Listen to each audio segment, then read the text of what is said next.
Why does everyone dream of getting rich, but so few actually make it? In this video, Florence Scovel Shinn breaks it down, revealing why so many fall short and how you can beat the odds. Stick around until the end, you won't want to miss this. Chapter 1: The Trap of the Majority, Chasing Money and Never Achieving It. Most people spend their entire lives chasing money.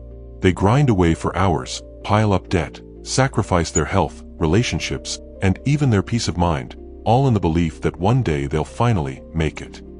But what happens? That make it moment never comes. It's like a dog chasing its own tail. The harder they run, the further they get from what they're after. Florence Scovel Shinn warned us, prosperity isn't won through anxiety or frantic effort, but through harmony with the spiritual law of abundance. That's the trap most people fall into. They mistake busyness for productivity, sweat for wisdom, and end up stuck in a cycle that never breaks. The Bible already called this out in Haggai 1 verse 6.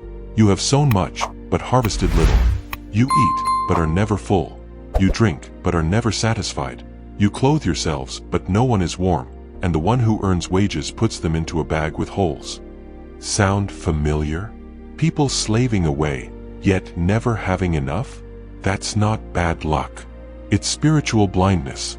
When you chase money, you turn it into an idol, and every idol enslaves. True prosperity doesn't come from a frantic race, but from a mind in alignment. Florence put it perfectly: the game of life is a boomerang. What you send out comes back. Send out desperation, and you'll reap scarcity. Send out confidence, and you'll attract abundance. Look at the story of Ruth. A poor widow, a foreigner with nothing but faith and determination. While others scrapped for crumbs, she sowed obedience and gratitude. And what happened? She was honored, married Boaz, a wealthy and righteous man, and her lineage gave rise to King David. See that? She didn't chase money. She aligned her life with greater principles, and money chased her. Here's the truth most people miss. Money isn't meant to be hunted. It's meant to be attracted. The difference is night and day. Hunters burn out. Attractors flow. That's why Jesus said in Matthew 6 verse 33, "Seek first the kingdom of God and his righteousness, and all these things will be added to you." Notice that. Added. Not clawed at, not fought for with blood and tears, but added naturally. Florence likened it to a fertile field. Plant the right seeds, and you don't have to yell for them to grow. They just do. It's their nature. Prosperity works the same way. The problem: most people keep planting hustle, fear, and desperation, then get mad when the harvest comes up empty. The real trap isn't out there, it's in here. People believe they have to chase what's meant to chase them. Prosperity isn't a prize for the most exhausted, it's a result. So, let me ask you, are you a hunter or an attractor? Living like Ruth, planting faith and reaping abundance, or like the people in Haggai, pouring wages into a bag with holes? If this hits home, drop a comment below. I don't chase, I attract. I want to see who's ready to break free from this lie that's trapped generations. And don't forget, hit that like button and subscribe, because in the next chapters, we're diving even deeper into the treasure Florence and the Bible hand us.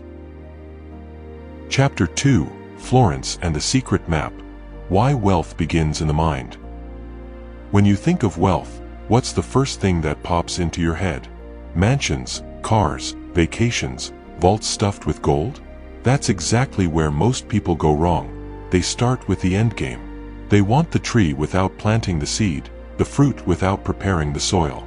Florence Scovel Shinn didn't mince words. Imagination is the scissors of the mind. It cuts out the picture of your destiny. In other words, it all starts within. Money doesn't show up in your wallet first, it's born in your thoughts. Ignore the secret map of the mind, and you'll wander lost in a maze of scarcity, no matter how many degrees, overtime hours, or beads of sweat you've got. The Bible spells it out clearly in Proverbs 23 verse 7, "For as he thinks in his heart, so is he." If you see yourself as small, broke, or unworthy, no amount of praying, fasting, or hustling will change that. Your life will mirror the inner picture you carry. Your mind is the mold, reality is just the plaster that fills it. Take Nehemiah, for example. A cupbearer, a mere servant to the king. Nothing about his job screamed, destined to rebuild Jerusalem. But inside, he carried a vivid vision, a rock-solid belief it could be done. That inner picture was so powerful it rallied resources, kings, workers, and turned ruins into strong walls. Notice this, the work started in his heart and mind before it ever took shape in stone. Here's where most people stumble. They chase gold but hold on to thoughts of rusty iron. They want overflowing bank accounts but nurture a mind empty of faith.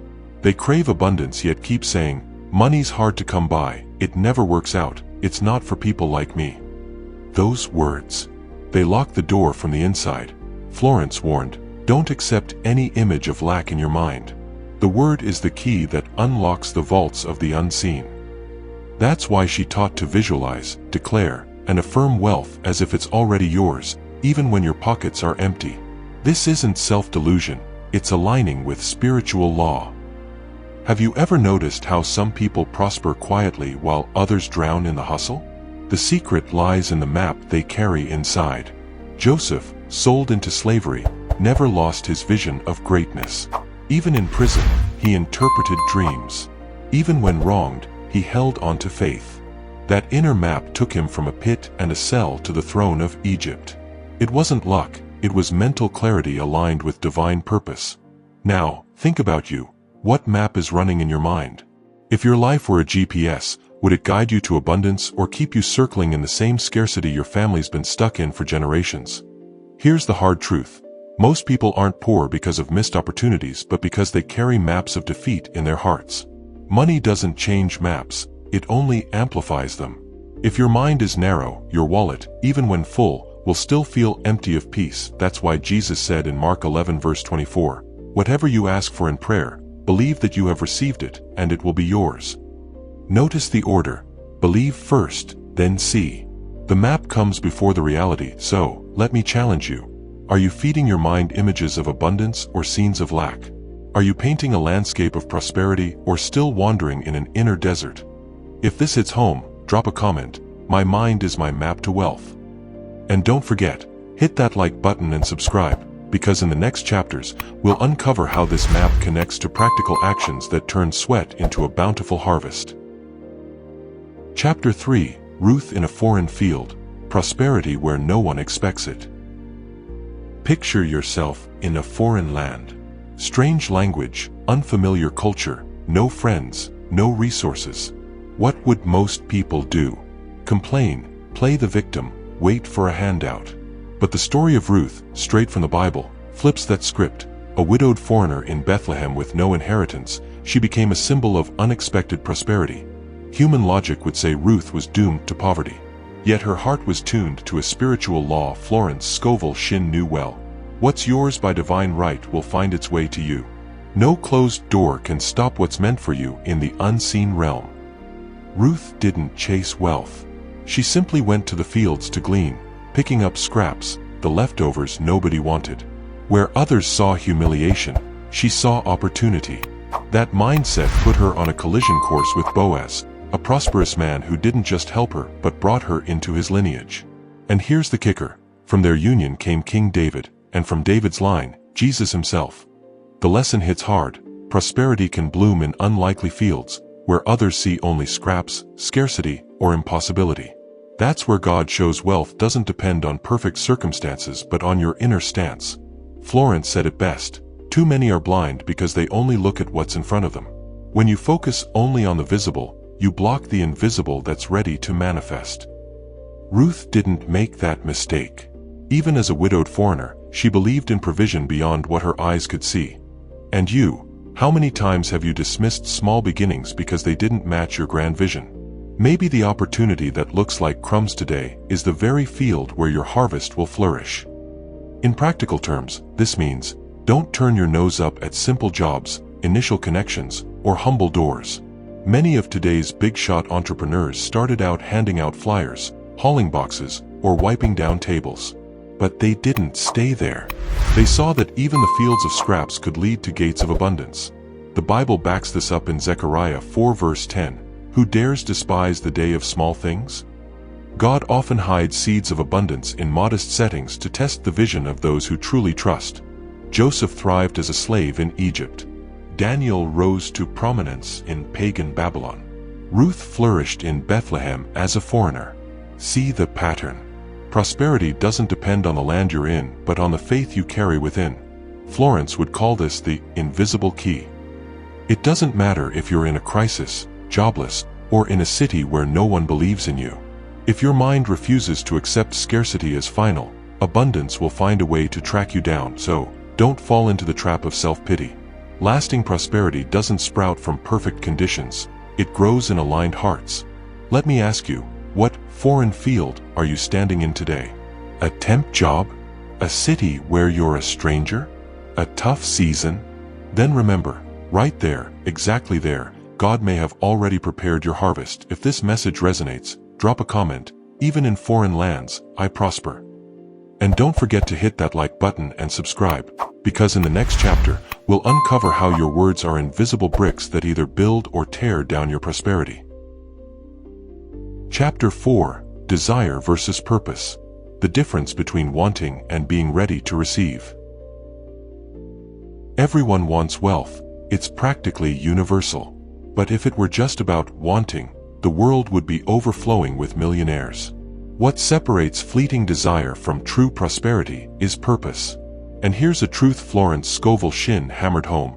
You don't get what you superficially want, you get what you're prepared to sustain with purpose. Desire is a spark, a fleeting urge. Purpose is an inner framework, aligned with something bigger than you. Desire chases instant gratification. Purpose builds lasting results. Take King Solomon, a powerful biblical example. Given the chance to ask for anything, he didn't request riches, fame, or the downfall of his enemies. He asked for wisdom to govern justly. In other words, he didn't ask for gold, he asked for the ability to manage well. And because of that purpose, he received not just wisdom but wealth beyond measure. 1 Kings 3 verses 11 to 13. Here's the key. Solomon showed that it's not greed that attracts prosperity but the purpose to serve and steward well what comes. Florence would say many sabotage themselves because they want money without preparing their mind and spirit to handle it. The result: if they get it, they lose it, like pouring water into a cracked vase. This is a major trap of our generation, mistaking wanting for being ready. How many people say they want a thriving business but don't study a lick of management? They want to multiply their money but lack the discipline to save or invest. They crave abundance yet keep speaking words of scarcity. The Bible nails it when Jesus says, "Whoever is faithful with little will also be faithful with much, and whoever is dishonest with little will also be dishonest with much." Luke 16 verse 10. In other words, if you don't have the purpose to manage $100, how will you be ready to handle 100,000? Florence called this the law of invisible preparation. She said, your mind must be ready to receive before the blessing can manifest. Asking without preparation blocks your own harvest. It's like planting seeds in hard soil. Even if the rain comes, nothing grows. Let's bring this to real life. You can dream of being rich, but if you don't shift your mindset, you'll keep spending like you're broke. You can want a business, but if you don't learn to serve people, your venture will fizzle out fast. Desire is the spark, but purpose is the flame that keeps the fire burning. The Apostle James warns us, "You ask and do not receive, because you ask wrongly, to spend it on your passions." James 4 verse 3. That's the picture of someone mistaking selfish desire for divine purpose. Ask yourself, why do you want wealth? Just to flex? To shut up the haters? Or because you want to use your abundance to be a channel of blessing? That's the difference between desire and purpose. Desire chases status, purpose chases impact. Florence taught that when we align our desires with a greater purpose, life takes care of bringing the right opportunities at the right time. That's when you stop chasing and start attracting. Prosperity only lasts when your heart is ready to receive it. Because if gold comes without wisdom, it corrodes. But if it lands in a heart with purpose, it multiplies and becomes a blessing. Now I want to hear from you. What's your true purpose for seeking wealth? Drop a comment below. I want to be prepared to receive. And if this reflection brought you clarity, hit that like button and subscribe, because in the next chapter, we'll dive into how Joseph prospered even in lands stacked against him. Chapter 5: The Word as a Seed. Whoever speaks poverty, reaps scarcity. There's a spiritual principle that cuts across all cultures and eras. Your words are seeds. What you say today prepares the soil for what you'll live tomorrow. Florence Scovel Shinn put it bluntly, your mouth is the plow of your destiny. Speak of abundance, and you prepare a harvest of wealth. Keep talking poverty, and you plant scarcity. It might sound too simple, but that's exactly why so many overlook it. People shrug and say, "Oh, it's just a figure of speech, it doesn't matter." But the truth is, every word carries creative energy. The Bible lays it bare in Proverbs 18 verse 21, "Death and life are in the power of the tongue, and those who love it will eat its fruit." What you speak produces fruit, whether blessing or curse. Notice the habits of those stuck in constant lack. Their phrases are like a broken record. Money doesn't grow on trees. Life is tough. Only crooks get rich. These statements are seeds sown day after day, watered by fear and resignation. The result? A harvest of limitations, exactly as big as what their mouths confessed. Now look at those who thrive. Even in tough times, their words stand out. It's gonna work out. I'll find a way. Everything works for my good. That verbal stance isn't naivety, it's faith in action. A powerful biblical example comes from Isaiah 55 verse 11, where God says, "So is my word that goes out from my mouth. It will not return to me empty, but will accomplish what I desire." If even God's word has creative power, how can we not see that our words, made in the image of the Creator, shape reality too? Florence likened the mouth to a garden. Plant flowers, and you'll reap beauty. Sow thorns, and you'll harvest pain. She said, abundance is natural, but people block it by repeating decrees of misery. This explains why so many, despite working hard, stay trapped in a cycle of lack. Their words undo what their hands try to build. Take Gideon from the book of Judges. When the angel of the Lord called him a mighty warrior, Gideon fired back with defeat. If the Lord is with us, why has all this happened? Judges 6 verse 13. His words screamed unbelief. But when he finally embraced what God said about him, his life transformed, and he led Israel to victory. The same holds true today. Your mouth can align you with promise or with defeat. Say, "I'll never prosper," and you'll slam invisible doors shut. Or declare, "My source is inexhaustible, and supply will always find me," and you'll make room for abundance to flow. Here's the key. It's not about chanting magic phrases. Words are seeds only when they spring from a heart rooted in faith. That's why Jesus said in Mark 11 verse 23, "If anyone says to this mountain, 'Go, throw yourself into the sea,' and does not doubt in their heart but believes that what they say will happen, it will be done for them." Florence taught that the mouth must be trained like a finely tuned harp. Every word needs to resonate with the frequency of what you want to reap. Want prosperity? Speak prosperity. Seeking opportunities? Declare that doors will open. Here's a practical step. Start watching your daily words. Instead of saying, "I don't have money," declare, "Provision comes in unexpected ways." Instead of, "I can't," say, "I am capable because God gives me wisdom."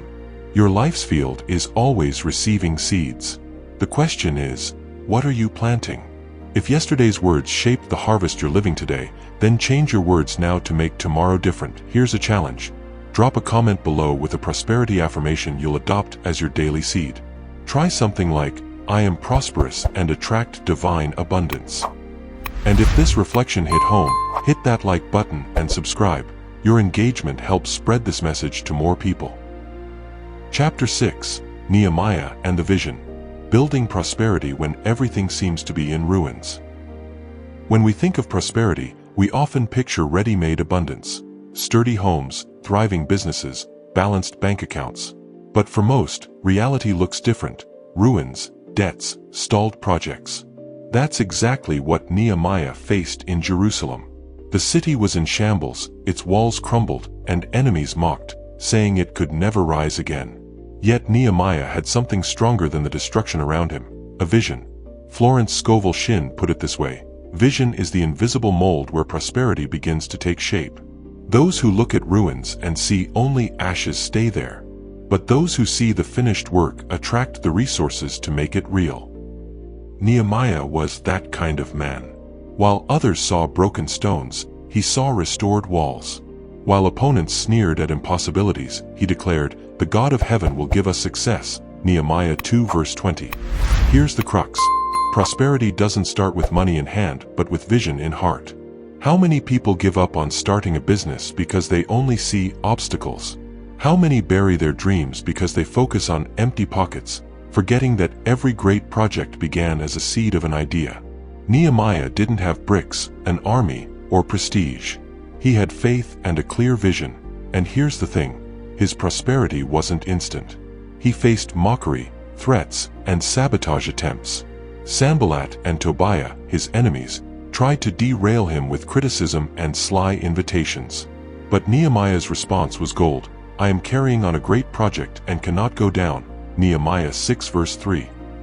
That's a spiritual key. How many times have you paused something valuable to listen to voices of discouragement? Florence taught, when you get distracted by doubt, the project crumbles. When you stay fixed on the vision, nothing can stop the work. Prosperity demands that same focus. Those who chase wealth just to flaunt status quickly get sidetracked by the world's distractions. Pointless spending, comparisons, rushing to show off what they haven't yet built. But those who hold a clear vision, like Nehemiah, push through criticism and resistance because they know they're building something bigger than themselves. We can see this in Paul, who wrote in 2 Corinthians 4 verse 18, "So we fix our eyes not on what is seen, but on what is unseen, since what is seen is temporary, but what is unseen is eternal." Nehemiah looked beyond the stones on the ground. That's the heart of true prosperity, gazing at the invisible until it becomes visible reality. How do you apply this today? Picture someone who's lost their job and is drowning in debt. The natural response is to see ruins and say, "There's no way out." But someone following Nehemiah's key declares, "I'm rebuilding my life. Opportunities are coming. God opens doors no one can shut." Those words, paired with a vision of victory, start shifting circumstances. Florence drove this home. The universe responds to the dominant image in your mind. Hold fast to the picture of abundance, and sooner or later, it will manifest. Nehemiah also teaches us another secret. He didn't work alone. He rallied the people, assigned tasks, and kept everyone united around the vision. Prosperity is never just personal, it's collective. How often do businesses fail because everyone's only out for themselves? Nehemiah prospered because he brought people together for a shared purpose. Oh, here's the big takeaway. No matter how many ruins lie before you, if you have vision, focus, and faith, rebuilding is possible. Nehemiah proved it, and Florence translated this principle for our financial lives. Prosperity is born first as a mental image. When the world says ruin, vision says abundance. Now I want to hear from you. What vision is still beating in your heart, even amidst ruins? Drop a comment with the work you've decided to rebuild in your life. And if this chapter spoke to you, don't forget to hit that like button and subscribe.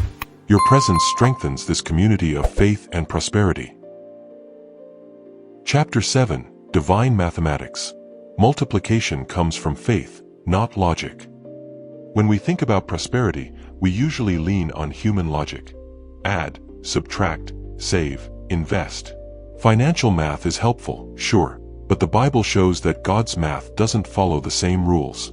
Human logic says, 5 loaves and 2 fish can't feed a crowd. Yet faith proved that in Jesus' hands, the little becomes more than enough. Matthew 14 verses 13 to 21. That's divine math, multiplication born from faith, not cold calculations. Florence Scovel Shinn taught, provision never comes from what you hold in your hands but from what you believe in your spirit. When your mind opens to abundance, the universe responds by multiplying what seemed insufficient. How many times have you dismissed an opportunity because the numbers didn't add up? How often have you quit before starting because it all felt too small? Logic paralyzes, but faith sets things in motion.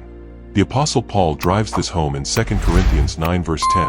Now he who supplies seed to the sower and bread for food will also supply and increase your store of seed and will enlarge the harvest of your righteousness. Notice, it's not just about giving bread but multiplying seed.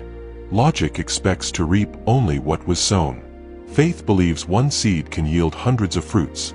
Nehemiah, from the last chapter, rebuilt walls in record time with no resources. Now, consider another example, the widow of Zarephath, 1 Kings 17. When Elijah came to her house, she had just a handful of flour and a bit of oil. Logic said it was her last loaf before death. But faith, sparked by the prophet's word, kept her jar from running dry. Once again, divine math triumphed over scarcity. Florence captured this principle brilliantly. Supply doesn't come from people, businesses, or paychecks but from God, who multiplies through the most unlikely channels. This means you don't need to crunch every number before taking a step. You just need to believe and act. The widow had no guarantees, but she chose to trust. And abundance showed up. This lesson is crucial for anyone seeking prosperity today. So often, we stay stuck because we think we need big capital, big connections, or big resources to start. But divine math begins with the little. It doesn't matter if what you have now seems insignificant. Faith is the multiplier. This doesn't mean throwing financial planning out the window. It's about realizing prosperity isn't just about perfect spreadsheets. The logical world says, it'll take years to get out of this mess. But faith says, God can open a door in a single day that changes your entire story. Rational thinking limits. Divine math liberates. Here's a straight-up question. Are you waiting to stack up resources before acting, when in reality, you need to act for multiplication to happen? Often, the harvest only comes when you take the first step. Florence drives this home. Faith precedes manifestation. Those who wait to see before believing will never see. Those who believe before seeing already have what they've asked for. Think about it. What's your 5 loaves and 2 fish? What's the small resource, talent, or opportunity in your hands that you think is too little? Maybe it's a business idea, a simple skill, or a small network of contacts. Don't underestimate the little. In the right hands, the little becomes much. I want you to share in the comments. What's the small resource you believe God can multiply in your life? And if this message clicked for you, hit that like button and subscribe so we can keep building prosperity together, rooted in faith, not just logic. Chapter 8. Florence and the courage to ask. Only those who demand their place at the table of abundance receive. So many spend their lives quietly wishing. They stare at the table of abundance but stay standing, as if they're not worthy to sit. They think prosperity is a privilege for a select few, or that asking God is too bold. But Florence Scovel Shinn said it plain. Everything that's yours by divine right must be claimed. The universe doesn't deliver blessings to those afraid to ask. That statement flips how we view prosperity. The Bible is packed with stories of people who only received because they dared to ask. Take Jabez in 1 Chronicles 4 verse 10. He prayed, "Bless me indeed, enlarge my territory, let your hand be with me, and keep me from harm so I won't be in pain." And the text wraps it up simply. God granted his request. Just like that. He asked, and he received. On the flip side, James 4 verse 2 reminds us, you do not have because you do not ask. So many doors stay shut, not because God doesn't want to bless us, but because we lack the guts to knock. How so many stand still, waiting for something to drop from the sky, when the word itself teaches we must ask, seek, knock. Florence echoed this truth. The spoken word is your passport to abundance. Those who don't ask, don't receive. Those who ask with fear get half. Those who ask with faith get it all. Fear of being a bother, seeming greedy, or facing rejection paralyzes countless people. But the courage to ask signals you're claiming your spiritual inheritance. Look at Esther's story. She boldly approached the king to plead for her people's salvation. She could have stayed quiet, living her comfy queen life, but she chose to claim something greater. Because she asked, her nation was saved, Esther 7. If she'd kept silent, the story would have ended in tragedy. That's the key. Courage. Asking takes faith. Asking means knowing who you are in God. Here's the tough truth. Many Christians stay in lack not because heaven's closed, but because their lips are. They don't speak, don't declare, don't ask. They're trapped in thoughts of unworthiness, believing they don't deserve it. But remember, Jesus said in Matthew 7 verse 7, "Ask, and it will be given to you. Seek, and you will find. Knock, and the door will be opened to you." That's not a suggestion. It's a spiritual command. Christ himself endorsed the courage to ask. Florence warned, "Those who don't ask with spiritual authority live like beggars in a palace." That image hits hard. Picture someone entitled to everything but acting like nothing's theirs. That's how so many walk, afraid to claim what's already available. Here's the game changer. Asking isn't arrogance, it's recognizing the source. When you ask, you're telling God, "I believe you're the provider." When you stay silent out of fear, you're implying he's either unable or unwilling. Silent faith isn't humility, it's unbelief in disguise. Now think, what request have you shelved out of fear?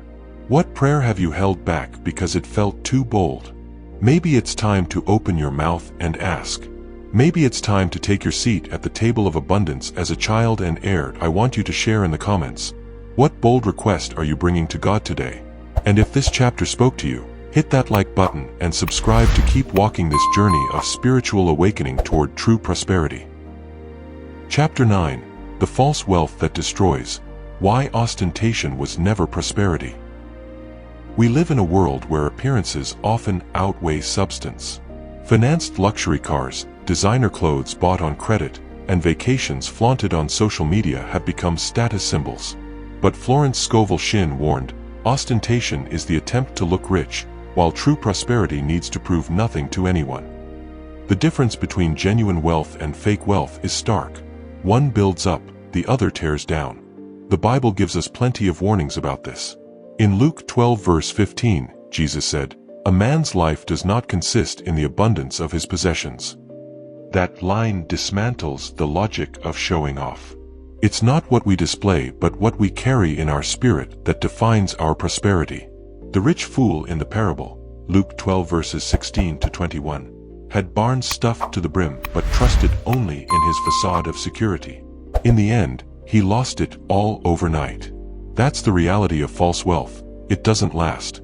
Florence pointed out that those who chase wealth just to flaunt it live in constant anxiety.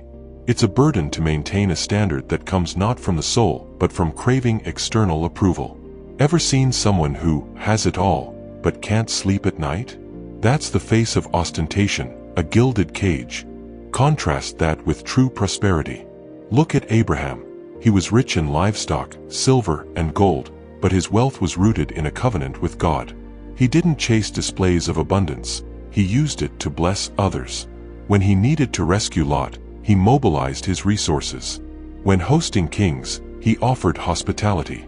Abraham was prosperous, not ostentatious. Another example is Solomon.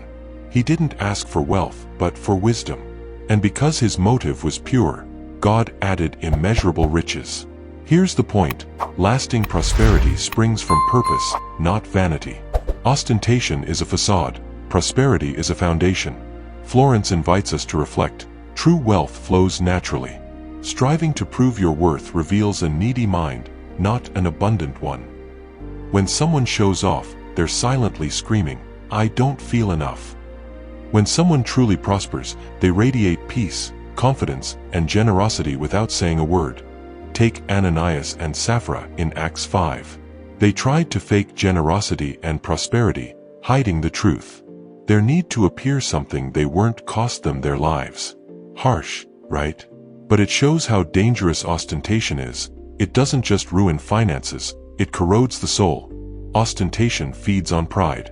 Prosperity feeds on gratitude. One seeks applause. The other seeks purpose. One ends in frustration. The other in legacy. You might be surrounded by people who measure worth by what's shown off. But remember, wealth isn't a stage, it's essence. It's not about what eyes see but what the heart knows. If your prosperity doesn't bring peace, it might not be prosperity, just ostentation in disguise. Florence challenges us to shift the question from "what do I want to show?" to "what do I want to build?" That simple change separates those chasing illusions from those building a solid life. Now I ask you, are you seeking prosperity to impress or to transform? Share your thoughts in the comments.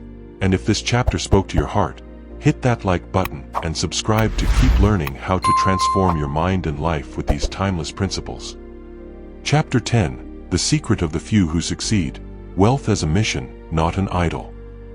Why do so many chase wealth and never find it, while a few not only achieve it but keep it? The answer is simple yet profound. Those few understand that money isn't an idol, it's a mission. Florence Scovel Shinn taught that money is just a form of energy, a servant that obeys the purpose we give it. When worshipped, it destroys. When used as a tool, it builds. The Bible makes this crystal clear. In 1 Timothy 6 verse 10, it says, "For the love of money is the root of all kinds of evil." Notice, it's not money itself, but the disordered love for it. The problem isn't abundance, it's making it a god. The few who truly prosper get this. They don't serve money, they make money serve their purpose. Look at Joseph in Egypt. He wasn't chasing riches for himself. His mission was to save lives during famine. As a result, his faithfulness and wisdom made him governor of the greatest power of his time. Wealth followed because he had a mission. Meanwhile, his brothers, driven by envy and greed, nearly lost everything. Florence said, "The man who makes money his goal misses the mark. The man who makes service his goal finds prosperity." That's the secret of the few who succeed. They understand that wealth is a result, never the ultimate aim. Look at biblical figures like Nehemiah, and you see the same pattern. He didn't ask for resources for himself, but to rebuild Jerusalem. King Artaxerxes, struck by his vision, provided the supplies. Prosperity follows mission. Ostentation, on the other hand, puts money on the throne of the heart. It's the modern golden calf. In the desert, Israel chose to worship a shiny idol over the true God, and that mistake delayed their journey to the promised land. Today, many do the same. They turn money into an idol and miss the true promise. The secret lies in flipping the logic. Instead of asking, "How much will I earn?" the few who prosper ask, "Who can I serve?" That shift opens invisible doors. The universe responds to intentions aligned with mission, not ego. Florence reminds us that no one can serve two masters. When money becomes the master, it enslaves. When treated as a servant, it multiplies. That's why many wealthy people without purpose live in anxiety, terrified of loss. But those living for a mission stay in peace, knowing their source isn't gold but the God who sends the gold. Abraham is another example. His wealth wasn't for show but to fulfill a calling, to be a blessing to all nations. Even today, his name stands as a symbol of faith and prosperity. The difference: he saw his wealth as a mission, never an idol. The secret of the few who succeed isn't a magic formula but an alignment. Clear vision, steadfast faith, and a detached heart. In those cases, money flows naturally. And here's the truth Florence always emphasized: the universe supports those who walk in their true purpose. So, how do you see wealth in your life? As a mission or an idol? That answer shapes your future. If you want to prosper solidly and sustainably, make money your servant, never your master. Share in the comments. What mission do you believe your prosperity should fund? And if this chapter brought clarity, hit that like button and subscribe to keep learning how to apply Florence Scovel Shinn's spiritual principles to your financial life. The Bible confirms it. Joseph prospered because he had a mission. Nehemiah built because he had a vision. Abraham grew rich because he trusted in a greater promise. The wealth of the few who truly succeed isn't born from idolatry but from understanding. Money is a servant, never a master. If you've grasped this truth, you can start seeing your finances through new eyes today. Instead of chasing gold, chase purpose. The money will come, and it will stay. Wealth that lasts is wealth used for a mission. Everything else fades away. Now I want to hear from you. What's the biggest lesson you've taken from this series? Share it in the comments, drop a like if this content touched your heart, and subscribe to the channel so you don't miss the next teachings from Florence Scovel Shinn.